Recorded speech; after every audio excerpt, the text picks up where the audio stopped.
Hello everyone. Well, what do you see when you look at this picture? This is a picture that I show many of my students. Now, a lot of the responses that I get back are simply lions, grass, fighting, instinct. But the one thing for me that this picture really epitomizes is this: competition. And that's what I'm going to talk about in this video. I'm going to define exactly what competition is, what things that animals and plants specifically compete for, and then just talk about something called the exclusion principle, or Gause's competitive exclusion principle. So competition is actually defined as an interaction between two species where the presence of one actually limits the fitness of another. So that's how we actually define competition: an interaction of two species where the presence of one of them lowers the fitness of another. So let's think, what actually do plants and animals compete for? So we're going to just brainstorm these two. So plants would compete for water, clearly. Any plant with a better sort of root network or root system, more likely to have more water available to them. And within that water, clearly, there'd be nutrients like minerals. So minerals would also come under what plants would compete for. I'm actually going to write up here in the top left, food, and put a big X through it. Because many of my students write food, but plants are producers. They make their own food using sunlight through photosynthesis. So food is definitely not one that they would compete for, but it's one that students need to look out for because they often write it, but that's not the case. So plants compete for water, for minerals, but as we said, they're competing for sunlight in photosynthesis. So sunlight is one that plants compete for.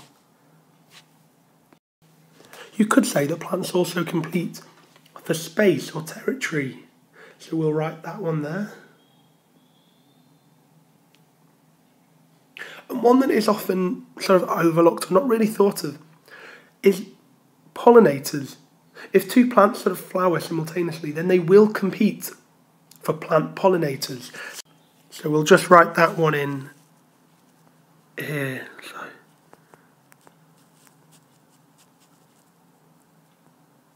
pollinators. When we think about animals, let's think about what they would compete for. Because they would compete for food. Food is definitely something they would compete for. They'd compete for water. They would too compete for space or territory.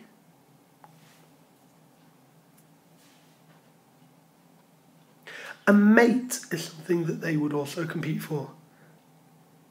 So looking for a partner. And in doing so, perhaps they would compete to be sort of take on an alpha role in the group, perhaps. So trying to be sort of top dog, if you like. So we'll put a kind of alpha symbol for alpha status. Food, water, space, mate, other typical things that they would compete for. Now, two definitions that you'd come across that it's important to mention now. So we'll just move this up to the top so we can put these two in place. Two phrases that we often come across when we think of competition are inter and intra specific competition.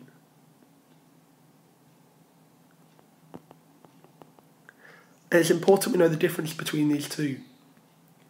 Intra means within, and inter, like international, means between. So intra-specific competition is competition within a particular species, so within one species. So like competition between two humans. So intra means within one species. Interspecific competition is competition between organisms of two completely different species. So inter, competition between two different ones. Intra, competition within one single species. Okay, what we've got here is a picture of a barnacle. You can see the barnacle right inside the centre of this picture, and it's surrounded by a little shell. A barnacle is a classic exam question of an organism that competes and shows Gause's competitive exclusion principle off really easily. So we're going to talk about exactly what that is, what that means. Let's put that into the corner. So for this part, I'm just going to draw a sort of seashore. So we've got a very rough sketch, Got the shoreline here, sea at the bottom. It's clearly very rough. Now what you find is, now each of these little circles is just meant to represent a barnacle essentially. We have a load of barnacles inhabiting the sort of bottom of the shore, closest to the water level, and they are of the species referred to as balanus. Now a little bit higher up the shore, you have another species. So this species occupy the territory in the sort of drier area.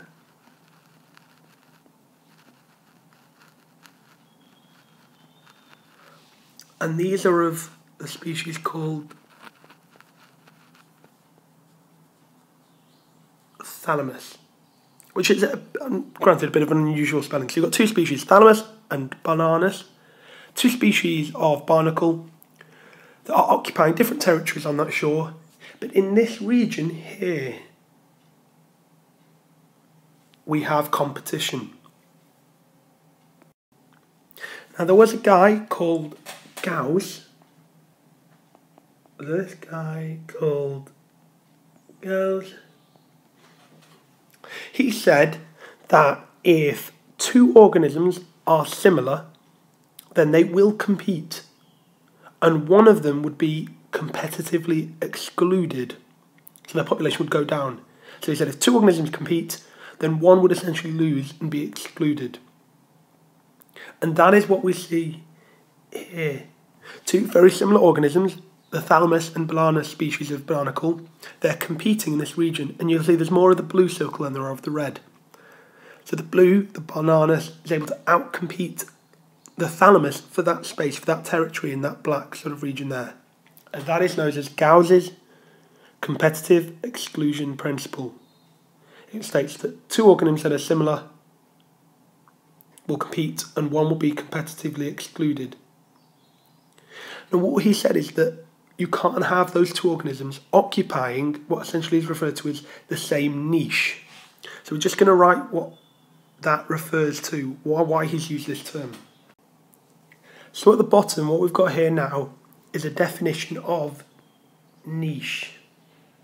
It's actually the role or the place that an organism occupies in an ecosystem, and everybody has their own specialised niche, their own role that they would perform. And each species has their own defined place where they thrive best. So in this black box that I've drawn on this seashore, clearly the two can't occupy the same niche, and that's what Gause said. He said that if they try to, then one would essentially fail and be excluded. So we've just gone through in this video what we mean by competition, intra and interspecific competition, and the term niche, and Gause's competitive exclusion principle. Okay, hope that helps.